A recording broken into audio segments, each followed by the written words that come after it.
कक्षा 10 विषय संस्कृत प्रथम पाठ का शेष भाग। पहले वीडियो में आप 5 पैराग्राफ पढ़ चुके हैं। छठा पैराग्राफ देखें। एकोनविंशतिसर्गात्मकम् इदं महाकाव्यं रमणीयार्थ प्रतिपादकं सत सचेतसां हृदयं सतम आह्लादयत्। 19 सर्गों वाला ये महाकाव्य सुंदर अर्थ की योजना करने वाला होते हुए सहृदयों के मन को हमेशा आनंदित करता है। कुमार संभवे स्वामी कार्तिकेय जन्मोपवर्णितम। कुमार संभव में स्वामी कार्तिकेय के जन्म का वर्णन है। इदमत् काव्यम 18 सर्गात्मकम् अस्ति। यह भी काव्य 18 सर्गों का है। केचन समीक्षका 8 सर्ग पर्यंतमेव काव्य इदम कालिदास प्रणीतमिति मन्यन्ते। कुछ समीक्षक लोग 8 सर्ग तक ही इस काव्य को कालिदास द्वारा रचित मानते हैं। मेघदूते यच्छ यक्षिणो वियोगमाश्रित विप्रलम्ब संगारस पूर्ण परिपाको दृश्यते। मेघदूत में यक्ष और यक्षिणी के वियोग को लेकर वियोग संगार का पूर्ण परिपाक दिखाई देता है। ऋतु संहारे अनवरततया षड़ा ऋतूनां वर्णनमस्ति। ऋतु संहार में 6 ऋतुओं का यथार्थ वर्णन है। मालविका अग्निमित्र नाटके अग्निमित्र से मालविकायाश्च प्रेमाख्यानमस्ति। मालविका अग्निमित्र नामक नाटक में अग्निमित्र और मालविका के प्रेम का कथानक है। पंचात्मांके विक्रमोवर्षीय पूर्वसः उर्वश्याम च प्रेम कथा वर्णिता।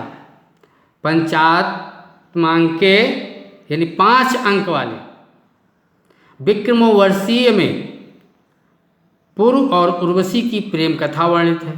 अभिज्ञान शाकुंतलम स्वनाम धन्यस्य अस्य कवि सर्वश्रेष्ठा नाट्यकृतस्य। अभिज्ञान शाकुंतलम अपने नाम को धन्य करने वाली इस कवि की सर्वश्रेष्ठ नाट्य रचना है। नाटक के असली 7 अंक सन्ति। इस नाटक में 7 अंक हैं। मीन काया प्रयुतोजिताया शकुंतलस्य पोषिताया तदनुकरणवेन परिपालिताया शकुंतलाया दुष्यंतेन सहोदव्याहस्य कथा वर्णिता अस्ति। मेनका के द्वारा जन्म देकर त्यागी गई, शकुंत पक्षियों द्वारा पोषित, तत्पश्चात कर्ण के द्वारा परिपालित शकुंतला और दुष्यंत के विवाह की कथा वर्णित है। शाकुंतल विषय प्रतितयसाम भणत। अभिज्ञान शाकुंतलम के विषय में ऐसा प्रसिद्ध है, ऐसा लोग कहते हैं कि काव्येषु नाटकम रम्यम तत्र रम्या शकुंतला, कि काव्यों में नाटक सुंदर है और नाटकों में सबसे सुंदर अभिज्ञान शाकुंतलम नाम की नाटक सबसे सुंदर नाटक है, ऐसा कहा गया है। एत नाटकम प्राच्य पौरस्तै समीक्षकै बहु प्रशंसितम। पूर्व और पश्चिम के समीक्षकों ने इस नाटक की बहुत ही प्रशंसा किया है।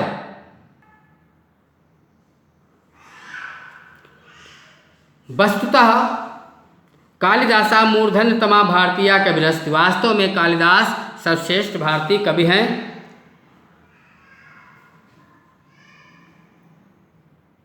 एक तस्य कृतिषु काव्योचित गुणानां समाहारा दृश्यते।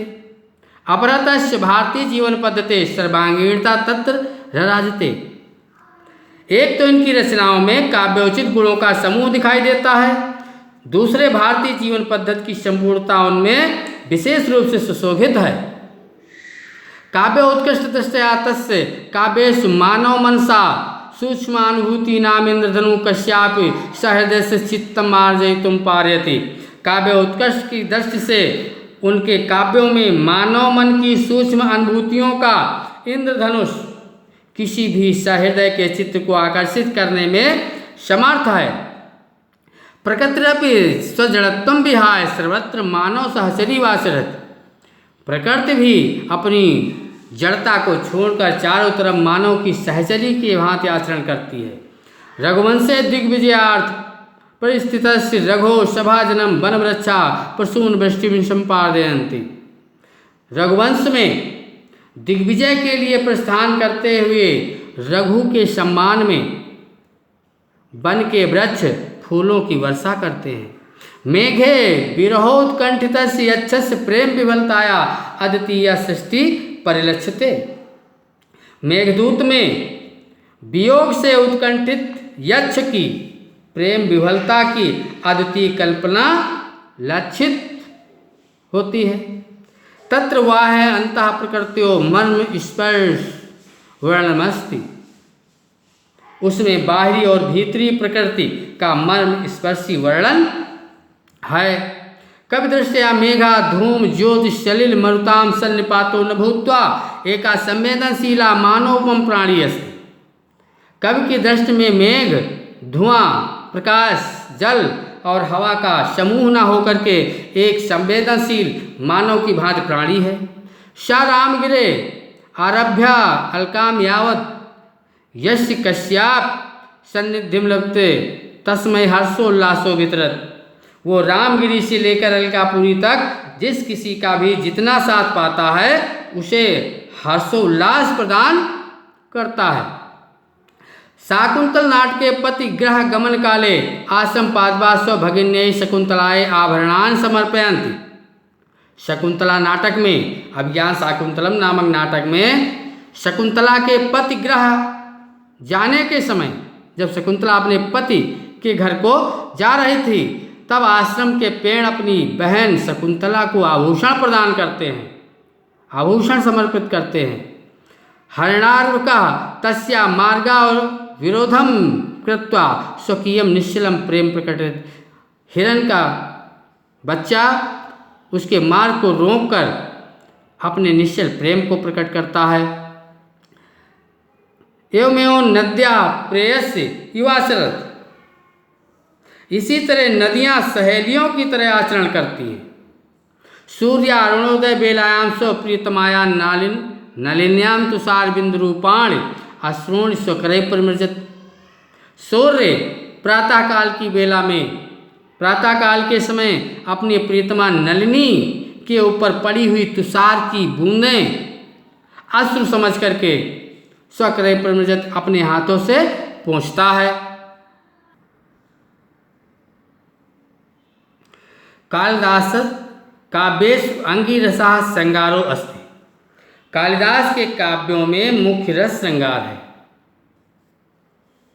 तस्य पुष्ट्यार्थम करुणा दयो अन्य रसा अंगभूता। उसकी पुष्टि के लिए करुण आदि अन्य रस उसके सहायक हैं। रसानुरूपम क्वचित प्रसादा क्वचित माधुर्य तस्य काव्योत्कर्षे सहायम कुरुता। रस के अनुरूप कहीं प्रसाद गुण और कहीं माधुर्य गुण उसके काव्य के विकास में सहायता करते हैं। वैदर्भी रीति कालिदासस्य वाग वश्यो सर्वता अनुवर्तते। वैदर्भी रीति कालिदास की वाणी के बस में है, वह सब जगह अनुसरण करती है। अलंकार योजनाया कालिदासो अद्वितीया। कालिदास की अलंकार योजना भी अद्वितीय है। यद्यपि उपमा कालिदासस्य युक्ति यद्यपि उपमा कालिदासस्य यह कथन प्रसिद्ध है। इस कथन से उपमा योजनायामेव कालिदासस्य वैशिष्ट्यमाख्यात। उपमा योजना में कालिदास यह युक्ति जो है उपमा कालिदासस्य यह युक्ति ये कथन कालिदास की उपमा की योजना की विशेषता प्रकट करती है। तथापि उत्प्रेक्षा अर्थांतरन्यासादीनाम अलंकाराणाम विनियोगा तेनाति सहजतया कृता।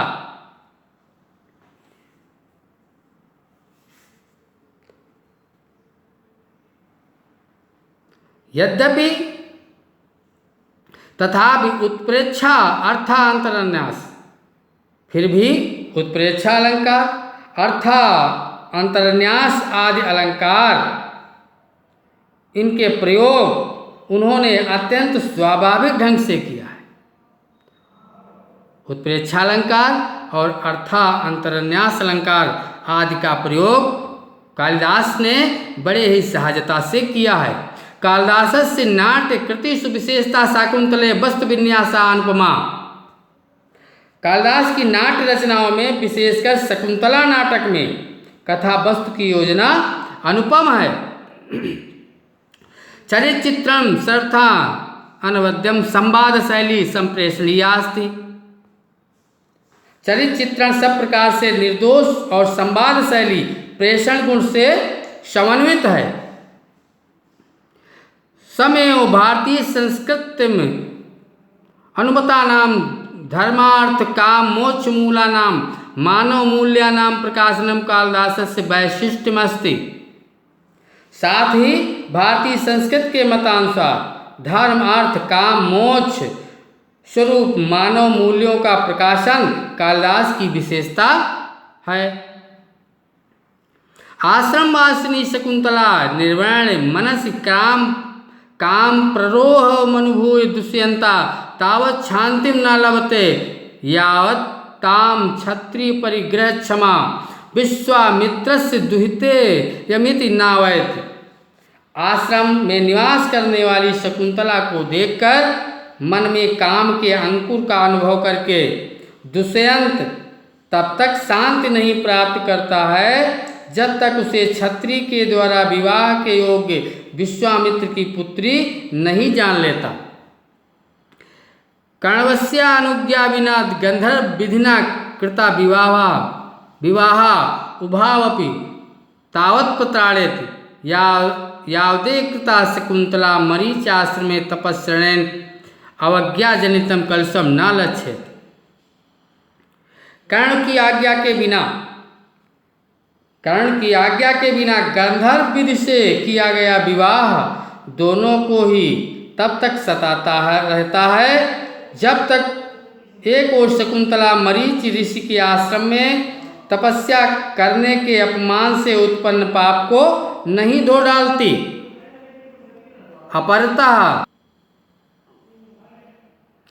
अपरतः दुष्यन्तः अंगुलीय लाभेन लब्ध स्मृति शतभ्रंशं पीड्यमाना प्रायश्चिताग्नौ आत्मशुद्धि न कुरुते।